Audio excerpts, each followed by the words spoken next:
Hola, hola, ¿qué tal hermanos queridos? Amigos, ¿cómo están ustedes? Fría tarde nos ha tocado en este día 15 de mayo del año 2024. Les saludo a un servidor, el pastor evangelista Marcos Morales Chávez, para poder compartir un tema muy importante, orientador.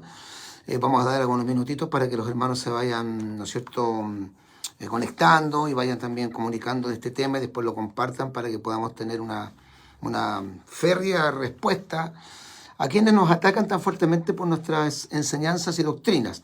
Bueno, hasta hace unos días atrás yo posteé, hice un posteo en vivo y también publiqué, que tiene más de 50.000 alcanzados, la publicación que hice en cuanto a 5 puntos por los cuales yo no podría ser calvinista y ninguna iglesia cristiana evangélica podría ser calvinista, y naturalmente reaccionaron estas calaveras, estas personas que idolatran a los predicadores que yo coloqué y mencioné, que yo no tengo nada en contra de ellos en manera personal, sino que estoy en contra de sus enseñanzas. Y muchos de estos calvinistas tratando de usar algún argumento como para poder reírse de nosotros, tratar de ridiculizarnos, porque nosotros creemos que la salvación sí se puede perder.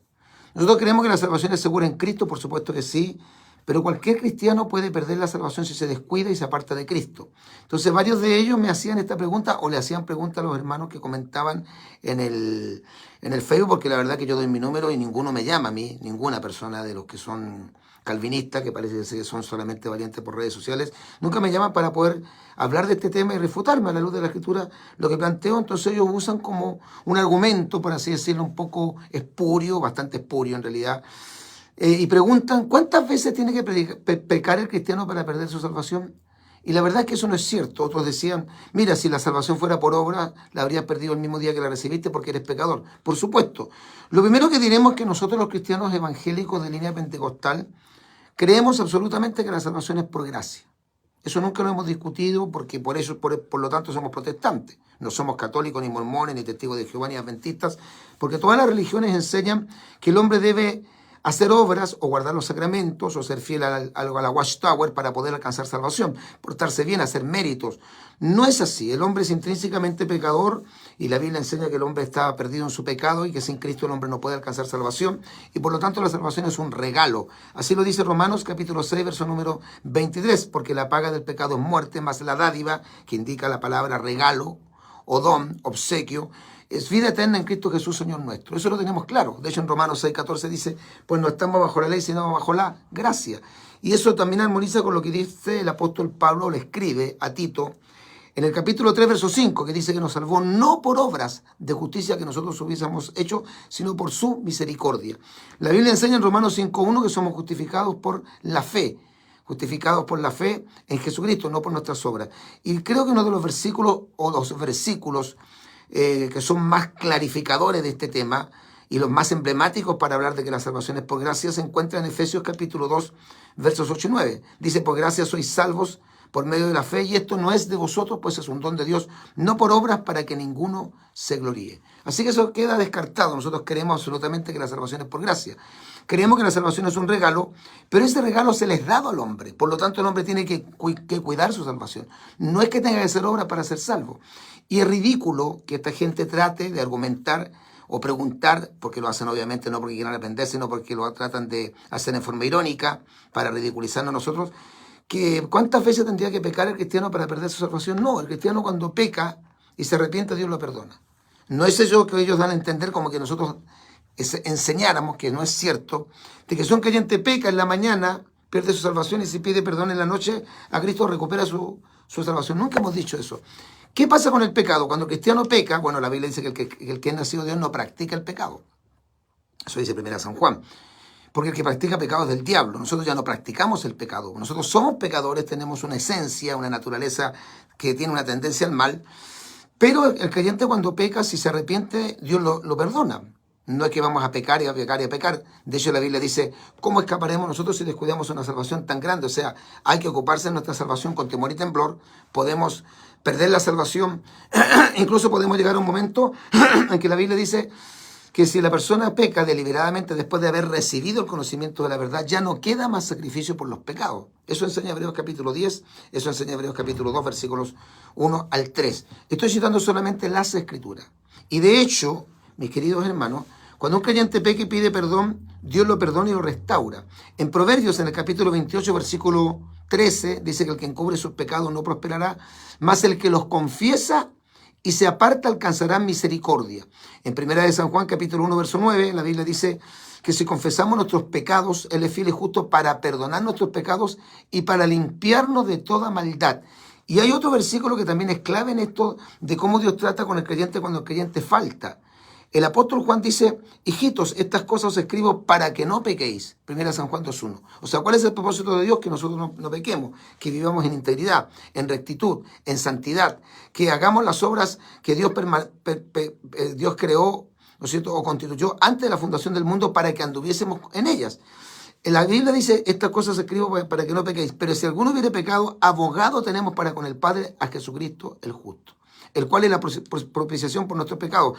Y para los que dicen, como los calvinistas, que Cristo murió únicamente por ellos, por los escogidos, Juan no dice eso. Juan dice, y porque Él es la propiciación por nuestros pecados, y no solamente por los nuestros, sino por los de todo el mundo. Y en 1 Timoteo capítulo 2, verso 4, el apóstol Pablo dice que Dios quiere que todos los hombres sean salvos.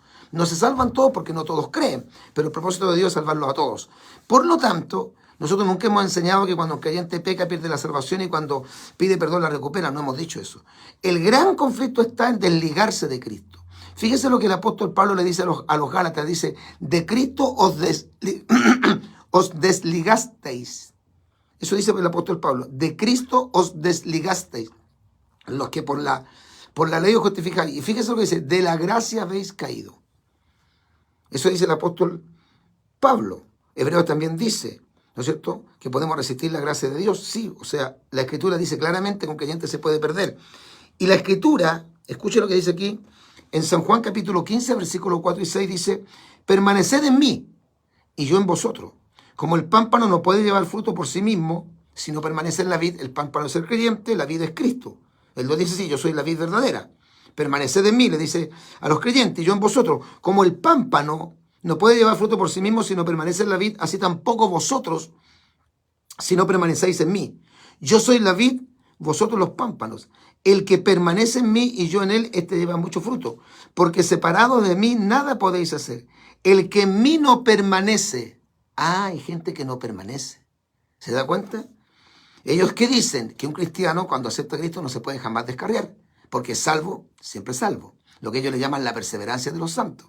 ¿Ya? Que vendría siendo, creo que el quinto punto del tulip, si no me equivoco. Claro, la perseverancia de los santos, el quinto punto del tulip. Fíjese que no dice eso, dice, yo soy la vid, vosotros los pámpanos, el que permanece en mí y yo en él, este lleva mucho fruto, porque separados de mí nada podéis hacer. El que en mí no permanece será echado fuera como pámpano y se secará. Y los recogen y los echan en el fuego y arden. O sea, no es que el cristiano pierda la salvación cuando peca y la recupera cuando pide perdón, no. ¿Cuándo un cristiano se pierde? Cuando se desliga de Cristo. Porque toda la bendición de la salvación, del perdón, la sanidad, la bendición, la protección, la cobertura está en permanecer en Cristo. Dice la Biblia que Dios estaba en Cristo reconciliando con Él al mundo. Pablo dice, de modo que si alguno está en Cristo, nueva criatura es. Está muy claro, está en Cristo. ¿Qué pasa cuando una persona se desliga de Cristo? Aunque ellos dicen que no se puede desligar, sí se puede desligar, y los versículos son muchos. Ya les mencioné San Juan capítulo 15, versículos 4 y 6. La Biblia, y especialmente el Nuevo Testamento, pone en relieve la verdadera posibilidad de que un creyente se pueda apartar del Señor. Son funestos para el Hijo de Dios el descuido espiritual, la falta de consagración y la tibieza espiritual. Es tanto que Dios le dice a una de las iglesias del Apocalipsis, la Odisea, que por cuanto ellos son tibios, Dios los vomitará de su boca. ¿Cómo Dios va a vomitar algo que no está en su cuerpo? Para que lo vomite de su cuerpo tiene que estar en el cuerpo, porque uno no vomita lo que no está en el cuerpo, uno vomita lo que está en el cuerpo. Y la Biblia dice, ojalá fuese frío y caliente, pero por cuanto eres tibio y no frío ni caliente, te vomitaré de mi boca. Apocalipsis capítulo 3, versículo 15 al 16. O sea, los desecharé. De ser así que no nos podemos perder ni descarriar, que el diablo no puede destruirnos por nuestro descuido y que jamás podemos irnos al mundo, Dios no habría perdido tiempo en llenar las páginas de la Biblia de esta severa amonestación a no apartarnos del Dios vivo. Y se lo voy a leer. Muchos dicen, no, pastor, si el cristiano no se puede apartar del Señor porque es salvo, siempre es salvo. Mentira. En Hebreos capítulo 3, verso 12 nos dice eso. Fíjese lo que le dice el creyente a los hermanos. Esto no es a los primos, no es a los inconversos, no es a los que asisten una vez a las 500 de la iglesia. Está hablando de los hermanos, los salvos, los redimidos, los creyentes, los hijos de Dios, los que son parte de la familia de Dios. Mirad, hermanos, que no haya ninguno de vosotros corazón malo de incredulidad para apartarse del Dios vivo. Ahí está la clave. ¿Cómo se puede perder la salvación cuando el hombre se aparta del Dios vivo? Hebreos 13:12. Primera de Pedro 5:8 dice: sed sobrios y velad, porque vuestro adversario el diablo, como león rugiente, anda alrededor buscando a quién devorar. Escuchen lo que dice Jeremías 5, versículo 7. ¿Cómo te he de perdonar por esto? Sus hijos me dejaron y juraron por lo que no es Dios. Los sacié y adulteraron. Y en casa de rameras se juntaron en compañías. Jeremías 5:7, repito. En Proverbios capítulo 21, verso 16 dice: el hombre que se aparta del camino de la sabiduría, el hombre que se aparta del camino de la sabiduría es Cristo, en el libro de Proverbios, todo eso, todos los exegetas bíblicos lo saben, vendrá a parar en la compañía de los muertos, o sea, de los impíos. Proverbios capítulo 21, verso 16. Amados amigos, y me refiero específicamente a los hermanos pentecostales, porque convencer a un calvinista, no digo que es imposible, pero casi, es tan grande, es tan terrible, tan profunda la obstinación, es tan inmenso el orgullo religioso de los calvinistas, que aunque uno les muestre decenas de versículos bíblicos, como lo estamos mostrando acá, que evidencian, que confirman el gran peligro que existe para los cristianos si se descuidan y por consecuencia pueden caer de la gracia de Dios hasta perderse, que ellos jamás lo pueden reconocer. Y es tan grande que cualquier cosa ellos lo van a tratar de refutar por su fuerte convicción religiosa. Además, debo decir de ellos que la mayoría con los que he conversado, que han sido varios, he debatido y oído expresarse, manifiestan un notorio espíritu de arrogancia. Me dicen a mí arrogante, como estamos por casa, amigo. De arrogancia, de orgullo. Es un sentimiento instintivo de superioridad sobre los demás y una actitud que la he visto muy marcada de ellos de menosprecio a los hermanos que no aceptan su doctrina. Generalmente ostentan saber y conocer profundamente de teología, y quienes los contradicen los tratan de ignorantes, faltos de revelación, de exégesis, de hermenéutica y de teología, como si la teología salvara y estuviera por encima de las escrituras. Yo no estoy en contra de la teología, pero no podemos poner la teología a la altura de la escritura. Como dice un conocido predicador chileno, el orgullo es como el mal aliento. Todos se dan cuenta que lo tienes, menos tú. Es precisamente ese orgullo religioso, sentido de superioridad, que los hace sentir a ellos una casta especial. Los elegidos, los predestinados, los que Dios marcó o selló de antemano, los que nunca se perderán, los sellados para vida eterna, los que tienen su nombre anotado en el libro de la vida antes de la fundación del mundo, y así muchos etcétera, etcétera, etcétera, etcétera. Se olvidan del consejo de Pablo, y estas cosas les acontecieron como ejemplo a los judíos, a quienes han alcanzado los fines de los siglos. Así que el que piensa estar firme, mire que no caiga. Primera de Corintios capítulo 10, versículos 10 al 12. Inclusive, si llegan a caer en falta o en pecado grosero, dicen que Dios tratará con ellos en santa gracia y no podrán jamás perder su salvación. A lo más podrían perder algún galardón de los que Dios tiene en el cielo para sus hijos. Ha sido tan terrible los conceptos que tienen los calvinistas, que fíjense que ellos dicen que si un niño tiene 2 años de edad y muere y estaba predestinado no para salvación, se va al infierno. Pero una persona que aceptó a Cristo, si se quita la vida, se suicida, se va al cielo. A ese nivel. Ellos argumentan que cuando un miembro de su congregación o cualquier congregación evangélica, después de haber mostrado un cambio en su vida, una nueva vida en Cristo, fruto de un verdadero hijo de Dios, y llega a apartarse del Señor y de su iglesia, esto es lo que ellos dicen, es porque nunca creyó. Ese es el concepto, la reflexión que hace, como a ellos también se les descarría a la gente. Dicen, nunca fue un verdadero hijo de Dios, sino era elegido. Y se toman de ese pasaje cuando dice Juan, salieron de nosotros, pero no eran de nosotros. De eso se toman. Cuando ahí está hablando de los falsos profetas. Sí, es cierto que mucha gente que está dentro de una iglesia no ha nacido de nuevo y nunca se ha convertido. Pero ellos son precisamente los que nos dan frutos. Mateo capítulo 7, verso 20, Gálatas 5, del 22 al 23. La Biblia sí dice que podemos ser creyentes y perdernos si nos descuidamos. Veamos estos pasajes bíblicos donde se hace esta advertencia y dentro de sus contextos siempre se está hablando a gente de iglesia. Siempre se está dirigiendo estas amonestaciones a hermanos en la fe, a creyentes. Se usan términos como nosotros, como escaparemos, plural, atendamos, se incluyen, si pecáramos, yo venga a ser eliminado, toda esa frase. Porque algunos ya se han apartado en pos de Satanás, 1 Timoteo 5:15. Algunos se han apartado. Y despedida la congregación, muchos de los judíos y de los prosélitos piadosos siguieron a Pablo y a Bernabé, quienes hablándoles les persuadían a que perseverasen en la gracia de Dios. Hay que perseverar en la gracia de Dios. Ellos dicen, no, una vez salvo, siempre salvo, no te puedes perder. Hechos 13:43. Ezequiel capítulo 3, verso 20. Ponga atención a este pasaje, muy clarificador. Si el justo se apartare de su justicia, el creyente se apartare de su justicia, e hiciere maldad, y pusiere yo tropiezo delante de él, él morirá porque tú no le amonestaste. En su pecado morirá, y su justicia que había hecho no vendrá en memoria, pero su sangre demandaré de tu mano. Ezequiel capítulo 3, verso 20.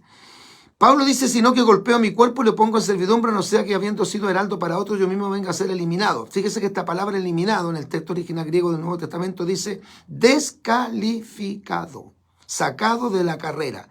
1 Corintios 9:27. En 1 San Juan 2:28, el apóstol Juan dice, ahora hijitos, permaneced en él, para que cuando se manifieste tengamos confianza, para que en su venida no nos alejemos de él avergonzados. Permaneced en él. Y Hebreos 2:3, que ya lo leí o lo cité, ¿cómo escaparemos nosotros si descuidamos una salvación tan grande, la cual habiendo sido anunciada primeramente por el Señor no fue confirmada por los que la oyeron? Hebreos 2:3. Y fíjense lo que dice Hebreos capítulo 6, versículos 4 al 6. Porque es imposible que los que una vez fueron iluminados y gustaron del don celestial, el don celestial es la salvación, el don, la gracia, y fueron hechos partícipes del Espíritu Santo, y asimismo gustaron de la buena palabra de Dios y los poderes del siglo venidero, y recayeron, ¿escuchó? Recayeron, sean otra vez renovados para arrepentimiento, crucificando de nuevo para sí mismo al Hijo de Dios y exponiéndole a vituperio. Aquí, Hebreos capítulo 6, versículo 4 al 6, el autor de esta carta expresa claramente que es imposible para un creyente que el creyente que vuelve atrás, que un día gustó del don celestial y fue hecho partícipe del Espíritu Santo, pueda ser restaurado. O sea, si no se vuelve a tiempo, sencillamente se pierde. ¿Ya? Es muy claro. Y en Romanos capítulo 11, quiero que también ponga atención a este pasaje bíblico, Romanos capítulo 11, verso 18 al 22, fíjese lo que dice el apóstol Pablo a los creyentes, comparándolo con el pueblo de Israel. Dice, no te jactes contra las ramas, Israel, y si te jactas, sabes que no te sustentas tú a la raíz, sino la raíz a ti. Pues las ramas, dirás, fueron desagajadas, o sea, Israel, para que yo fuese injertado. Bien, por su incredulidad, los judíos rechazaron al Mesías, fueron desgajadas, pero tú por la fe estás en pie. No te ensoberbezcas, sino teme, porque si Dios no perdonó a las ramas naturales, a Israel, a ti tampoco te perdonará. Mirad pues la bondad y la severidad de Dios. La severidad ciertamente para los que cayeron, los judíos, pero la bondad para contigo, si permaneces en su bondad. Pues de otra manera, si no permaneces, tú también serás cortado. Lo dice el Señor. Ciertamente, si habiéndose ellos escapado de las contaminaciones del mundo, por el conocimiento del Señor y Salvador Jesucristo, enredándose otra vez en ellas, son vencidos, su postrer estado viene a ser peor que el primero para los descarriados, porque mejor les hubiera sido no haber conocido el camino de la justicia que después de haberlo conocido volverse atrás del santo mandamiento que les fue dado. Pero les ha acontecido lo del verdadero proverbio: el perro vuelve al vómito y la puerca lavada a revolcarse en el cieno. Ellos dicen, bueno, la puerca siempre fue puerca, es un creyente que nunca se convirtió. No, aquí está poniendo un ejemplo parecido, así como el perro vuelve a su vómito y la chancha vuelve al barro. Así es el creyente que vuelve al mundo. De eso estoy diciendo. Bueno, creo que hay muchos pasajes míos. Dice, por tanto, amados míos, como siempre habéis obedecido, no con mi presencia solamente, sino mucho más ahora en mi ausencia, ocupaos en vuestra salvación con temor y temblor. Uno de los principales argumentos de los calvinistas para asegurar que la salvación no se puede perder es aducir que los creyentes tienen su nombre inscrito en el libro de la vida antes de la fundación del mundo, no en el momento de su conversión. Y por ello no pueden ser jamás esos nombres borrados de este libro. La Biblia dice que sí podemos ser borrados. En Apocalipsis capítulo 3, verso 5 dice, el que venciere será vestido de vestiduras blancas y no borraré su nombre del libro de la vida. Si venciere, no borraré su nombre del libro de la vida. O sea que sí, ¿Es vencido? Lo puede borrar, sí. Y confesaré su nombre delante de mi Padre y delante de sus ángeles. Y oiga lo que dijo Moisés, que sabe más que Paul Washer, John MacArthur, Miguel Núñez, John Paper, Juan Manuel Vaz y toda esa gente. Entonces volvió Moisés a Jehová y dijo, te ruego pues, este pueblo ha cometido un gran pecado, porque se hicieron dioses de oro, que no perdones ahora su pecado, que perdones ahora su pecado, y si no, o sea, si no lo perdonas, ráeme, otras versiones dicen, bórrame ahora de tu libro que has escrito. Y Jehová respondió a Moisés, al que pecare contra mí, a este raeré yo de mi libro. Sencillo, corto, breve, conciso, para poder dar respuesta a esta mentira que ellos están diciendo, que nosotros supuestamente damos a entender que cuando un hermano peca pierde la salvación y cuando se arrepiente la recupera. Entonces ellos preguntan, ¿cuántas veces debo pecar para perder mi salvación? No se trata de eso. Se trata de que si usted se llega a desligar de Cristo, apartarse del Evangelio, como Demas, que Pablo dice, Demas me dejó amando al mundo. No está diciendo que se fue a otra ciudad, amando al mundo. Se descarrió, como el hijo pródigo que se descarrió, como Judas que se perdió, como Saúl que siendo rey Dios lo desechó, y así varios etcétera, etcétera, etcétera, etcétera. Que Dios les bendiga en gran manera. Comparte este posteo con todos sus contactos. Y recuerde que tenemos un canal al cual usted se puede suscribir. Nuestro canal de YouTube es Tiempos Finales HD. Comparta este posteo, muy interesante, muy bueno, muy contundente. Y adquiere este excelente libro que yo escribí, no para convencer a los calvinistas de su error, sino para advertir a los hermanos de las grandes mentiras del calvinismo. Así se llama, Las Grandes Mentiras del Calvinismo, escrito por mi persona hace varios años atrás. Es muy chiquitito, es cortito, porque lo hice muy sencillo para que todo el pueblo evangélico lo pudiera comprender. Cómo refutar el tulip. Y aquí está también este cuarto punto que mencionamos, ya que ellos le llaman a la perseverancia de los santos. Perdón, al quinto punto. Claro, el quinto punto, el último, el del tulip. Que el Señor les bendiga en gran manera. Maranata.